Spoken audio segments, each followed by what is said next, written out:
Greetings in the wonderful name of Jesus Christ. I want to spend the next 7 days, including the day. So from the 13th of February until the 19th of February, I'm going to be talking about the purpose of dwelling in the promised land. And in order to understand that, you have to understand the history. Why was it necessary for them to be in the promised land? Why did God want them in the promised land?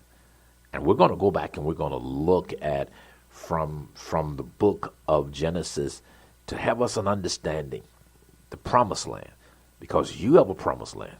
You have a place that God has designed as your place of most effective ministry. That's your promised land. The promised land is not the end, it is the beginning. It was the place where God was going to put Israel to minister to the whole world. It is their most effective place of ministry. When we look at it, they could not serve God in Egypt. They couldn't do it in the wilderness, but it was a place, and it wasn't just any place. It was a place that flowed with milk and honey. It was a place where God took care of some things to fix it where they would be most effective in ministry. If you don't know that, brothers and sisters, you're lost. Because if you get to where God wants you to be, you'll mess it up. Because if you get there and you don't understand purpose, the promised land has purpose. And God is very precise and very clear of what his purpose was for Israel. And he said, it is to confirm, exalt, fulfill his covenant that he made with Abraham. So I want you to stay tuned. That's February from the 13th through the 19th. We're going to spend those 7 days talking about purpose. So if you miss a day, go back and get caught up, because if you don't understand the purpose of where God is taking you, your promised land, it's no good to get there, because you will end up cursed and in a worse place. God bless you.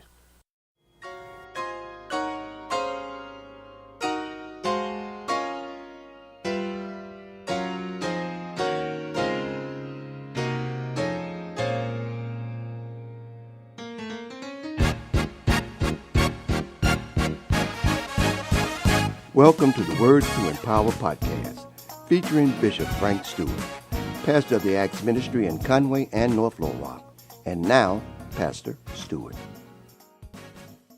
Greetings in the wonderful name of Jesus Christ, and welcome back to your podcast, day number 50.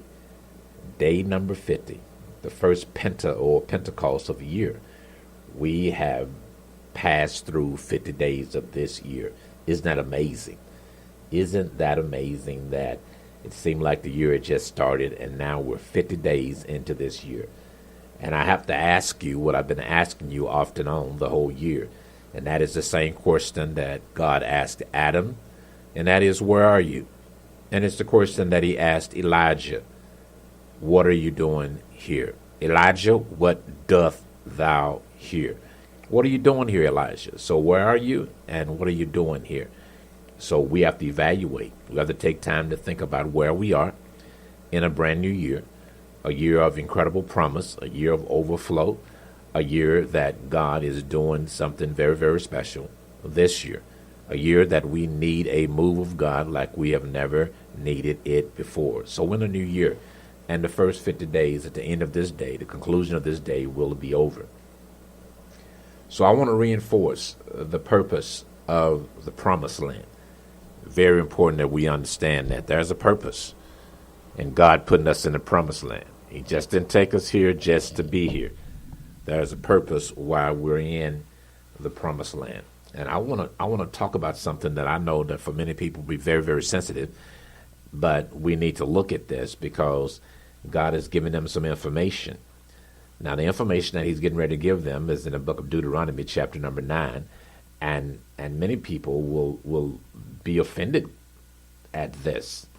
And even people that you try to minister to will be offended when you do this. But this is something that is necessary. It is one thing that Paul said on the ship that had suffered shipwreck, that had been torn apart, and all of them almost died. He said something to help them. and it almost sounds cruel. He says, in essence, I told you so. You should have listened. Now you think about that. People say, well, you're just talking about my mistakes, the things in the past, mistakes of the past. You're rubbing my face in my mistakes. Let my past go, and so on. But they don't understand that the past is history. But you got to squeeze every mistake that you have made. And you got to squeeze every drop of knowledge, understanding out of it, receive the wisdom of it, so you will not make that same mistake. So God does something in Deuteronomy chapter 9, starting at verse 1, that most of us would think is very offensive. Very offensive. And we would accuse people of not being a friend or friendly to us or being out of order. But I want you to just pay attention to what God does in Deuteronomy chapter 9, because he's trying to get them ready to dwell in the land of promise. Now watch this. It says, "Hear, O Israel, you are to cross over the Jordan today." So now we're getting ready to move into the Jordan. We're getting ready to move into the promised land. Now this is some words that he's given them. He says, "And go in to dispossess nations greater and mightier than yourself, cities great and fortified up to heaven." He's telling them these people are greater, they are more mightier, they are stronger. The only reason why you're going to be able to possess their land is because I am with you. It says, "A people great and tall, the descendants of the Anakim." These are giants. These are giants over in the land, promised land.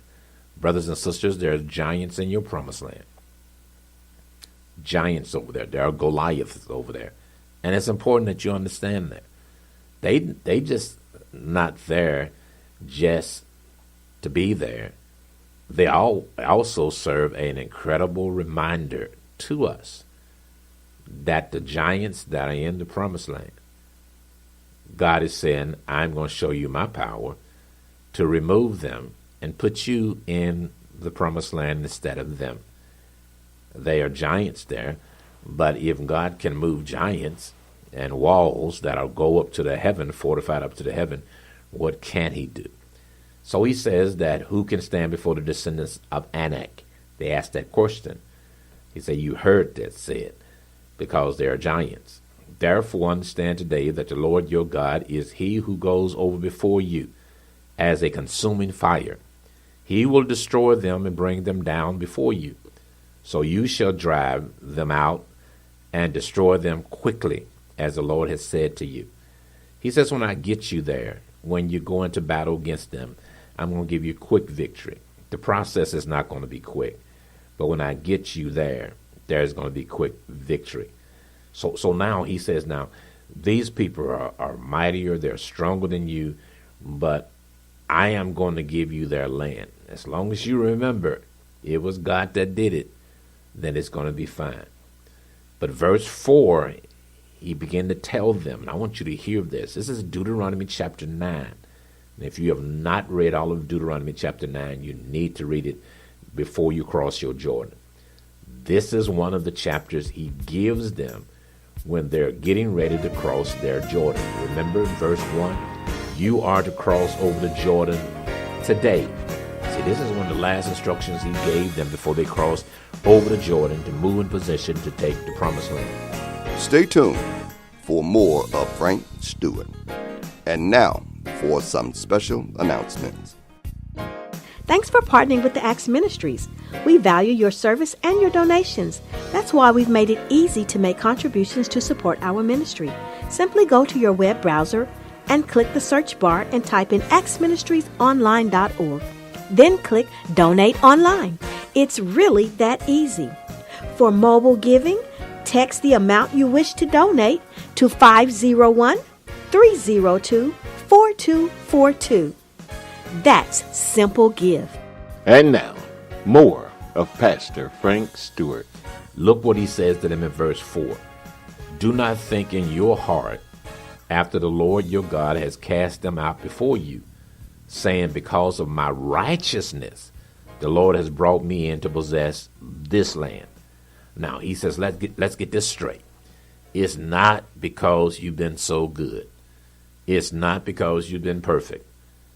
If you think you're in your promised land because you deserve it, then you're going to mess up. You must acknowledge that I'm here because of God. I'm here because of the grace and the mercy of God. Because all of us have done enough to ourselves to destroy ourselves. We have. We have done enough to destroy our future. So God says, be real careful here. Don't say you're here because of your own righteousness, and that's why you're possessing the land. But it is because of the wickedness of these nations that the Lord is driving them out from before you. And God has said it's because these nations are very wicked, and I'm going to drive them out before you. Now, there's something that you have to glean from this.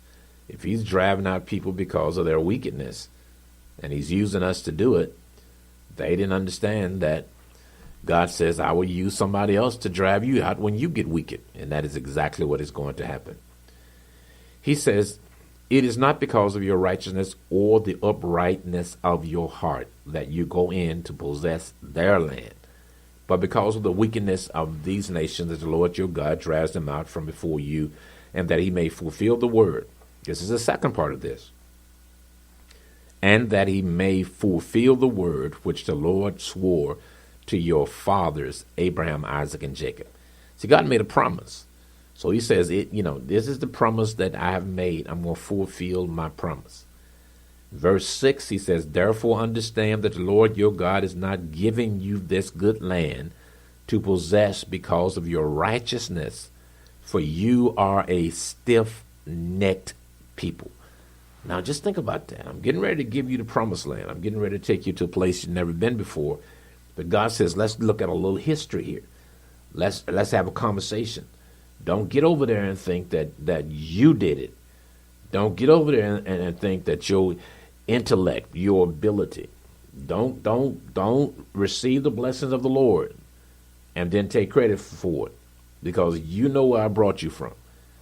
And without me, you can do nothing. That is the Bible. And brothers and sisters, you don't have to go far. This is something we see every day, where people forget that God put them in a place to be effective. We see that with our politicians. We see that with our government officials. We see that throughout our neighborhoods, through our cities, our communities, where people have been put in a place to serve. And instead of serving, they end up serving themselves. And the scandals and the different things that happen. God says, I am placing you there, but I'm not putting you there because you're so righteous. And he says, remember, you are a stiff-necked people. Now, why is God bringing this up?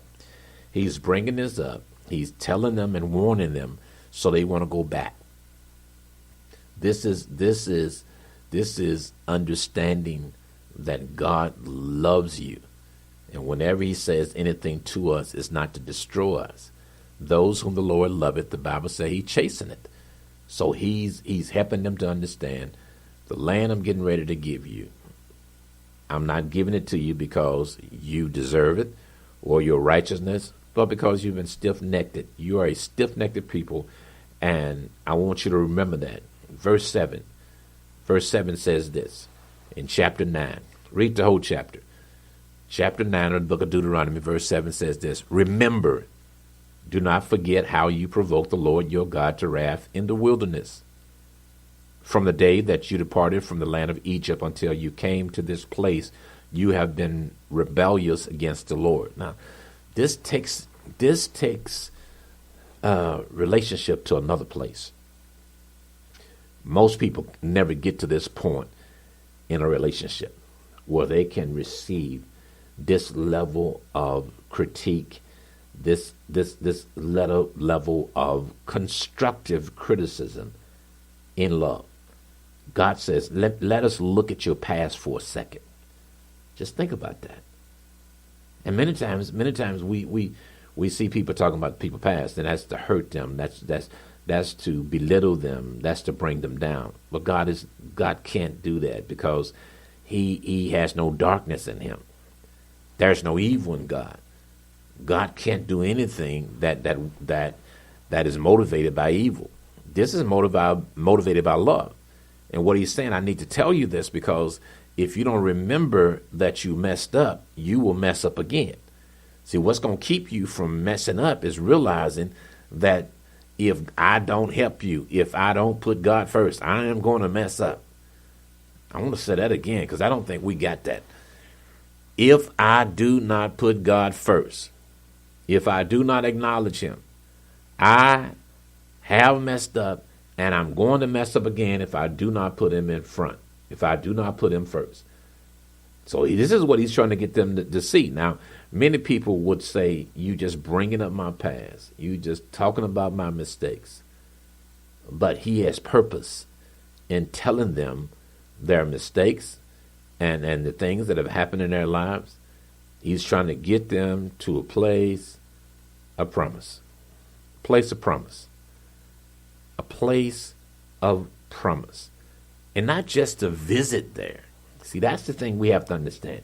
He don't want to just take them there and they visit for a day or two and then they're done. No, I want to take you to a place of promise where you can live. He doesn't want us to be like the 10 spies. They went to the promised land and they saw everything. They saw how beautiful it was. They saw how productive it was. They saw the fruit of the land. They saw a land that flowed with milk and honey, just like God said. But then they said, we can't have it. We can't possess it. God is not taking us to a place to visit. He's taking us a place to possess, to have, so we can be effective in ministry.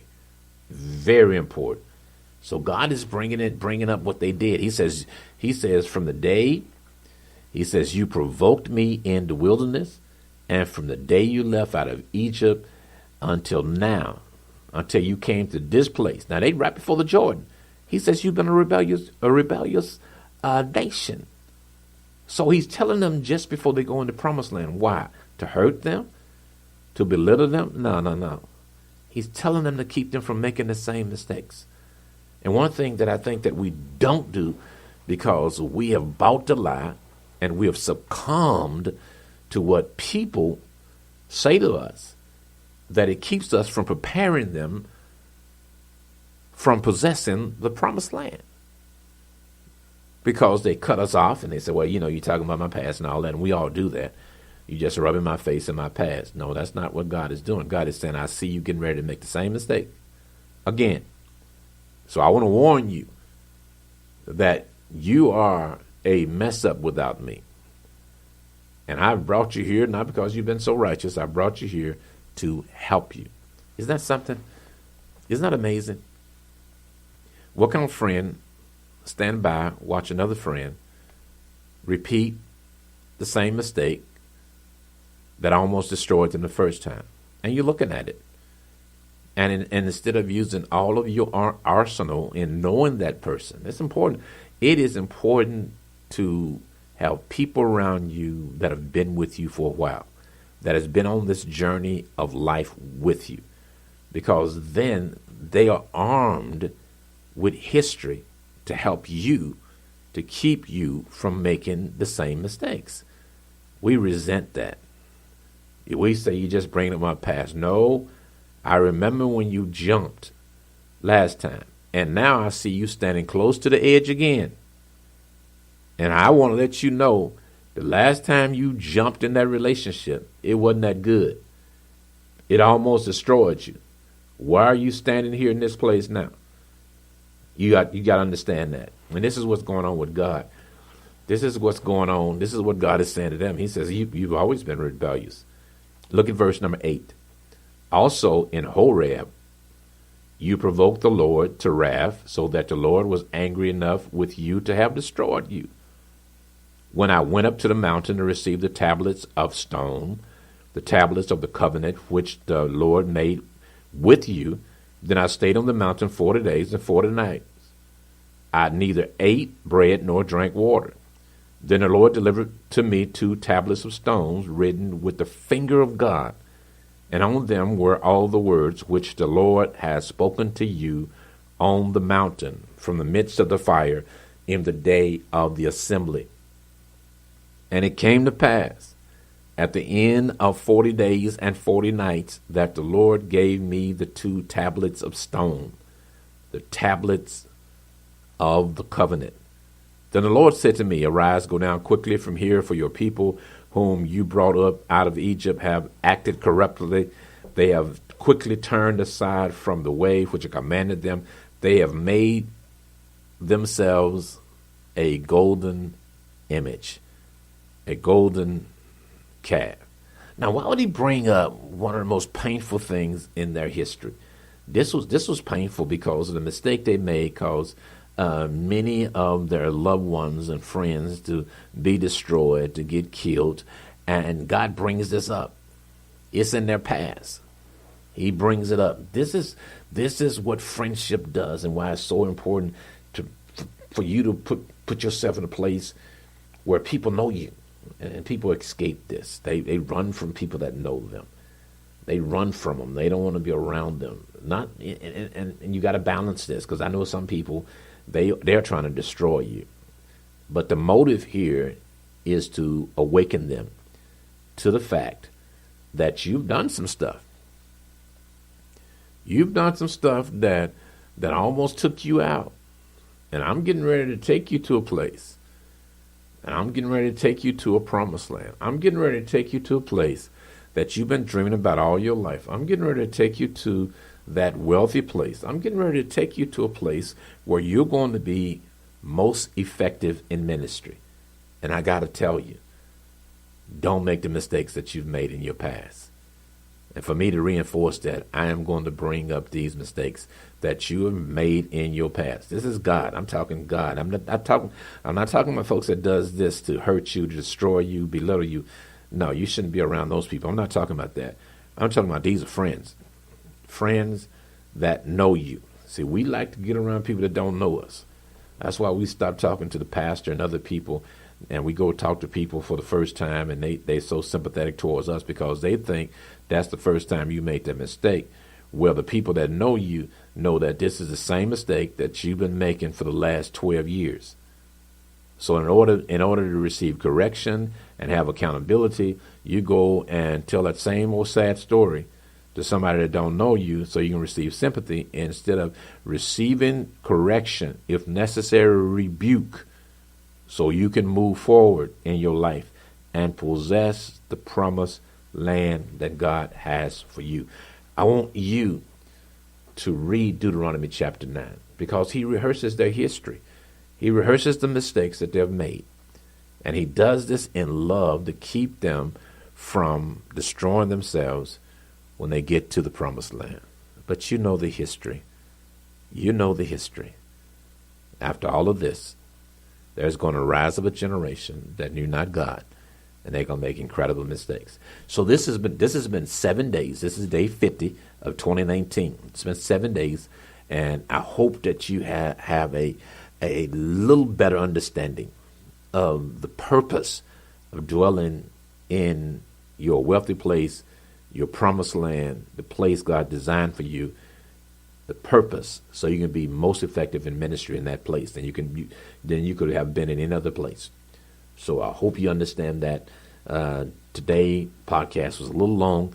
If you don't get a chance to hear all of it, but let me admonish you to go back and listen to the last 7 days. The last 7 days to understand why God wants you in a certain place. And God calls that place your promised land. It was not a place you picked out. It was a place that God picked out for you before you was born. Remember, he gave the promise to Abraham 400 some years before they actually go in and possess it. It is a place that God wants for you. It is a God place. It is a place that God has handpicked just for you, so you can be the most effective you've ever been in your life. So I want you to stay tuned. We're getting ready to turn the chapter and go into another season. We're getting ready to go into an incredible season of transformation. So I want you to buckle your seatbelts and get ready, because we're getting ready to travel. For mobile giving, text the amount you wish to donate to 501-302-4242. The Acts Church in North Little Rock is located at 1224 Franklin Street. Morning Glory begins at 8 a.m. on Sunday mornings. Sunday school begins at 8:30 a.m. And for a powerful word, Join us at 9:30 a.m. for our morning worship service. Bible study is each Wednesday at 6:30 p.m. At our Conway location, Morning Glory begins at 10 a.m. Sunday school begins at 10:30 a.m. Worship service begins at 11:30 a.m. On Thursday, our Bible class begins at 6:30 p.m. For more information, go to actsministriesonline.org or give us a call at 501-329-2055. Thank you for tuning in to the Acts Ministry Podcast. The Acts Church is located at 1423 Indian Street in Conway and 1224 Franklin Street in North Little Rock, Arkansas. Tune in each day to hear an inspiring word from Pastor Frank Stewart.